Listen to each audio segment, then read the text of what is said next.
Мінекей кішкентай балалы үй болғаннан кейін осындай болып тұрады. Бізде мінекей стульямызға немерем тағы сызып тастапты. Осыны енді қазір мынандай бізде Зенит компаниясында не деген бар?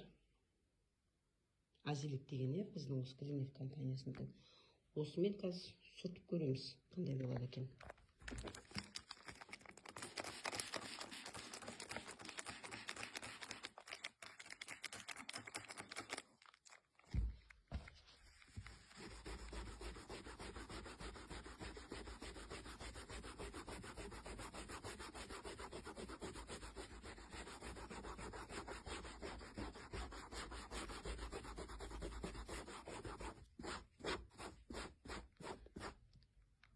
Қыздар, мінекей вообще дақ қалдырған жоқ.